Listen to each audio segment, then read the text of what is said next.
vidíte, naše sídlisko dnes není dokonalé, ale určite lepšie, než bolo a bude ešte lepšie.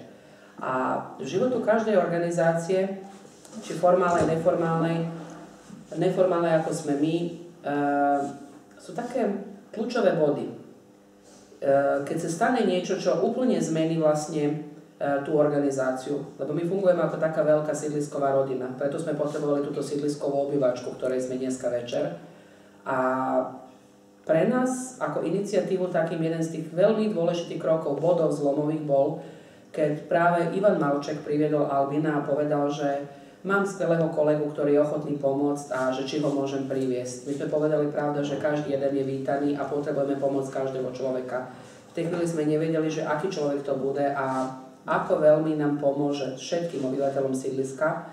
Hovorím aj za sebe a myslím aj za celú iniciatívu, že úplne novú dimenziu dostala naša práca, že úplne veciam, ktorým sme do ktorých sme do hĺbky nevideli, naprosto legislatívne veci, problémy so zákonom, problémy s mládežou na sídlisku, bezpečnosť na sídlisku, veci, ktoré nás veľmi trápili, ale nevedeli sme ako na to.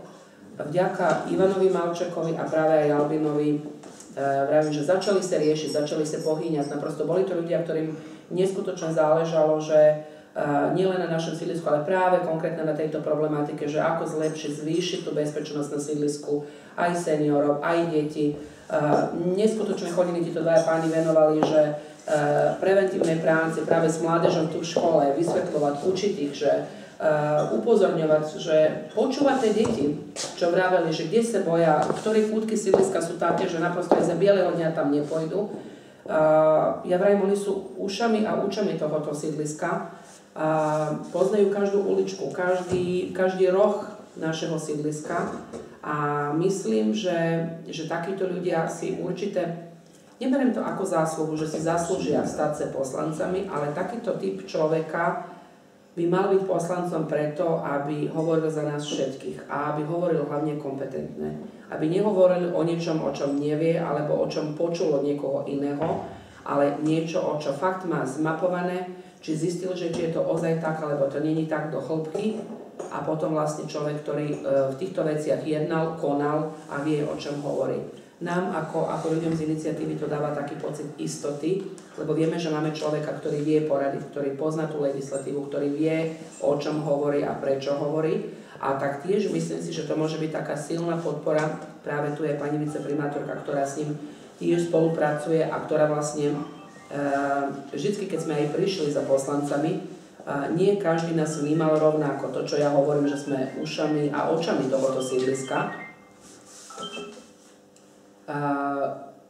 Albin je človek, ktorý vie prísť nielen s tým, že prezentovať problém, teda, že prísť za poslancami a povedať, ako keby oni tiež boli, ja neviem, že kúzelnú paličku mali a my teraz prídeme a povieme, a problém je ten a problém je ten a oni teraz majú tom paličkom a problém zmizne. Není to tak, oni by to veľmi radi, keby sa to dalo.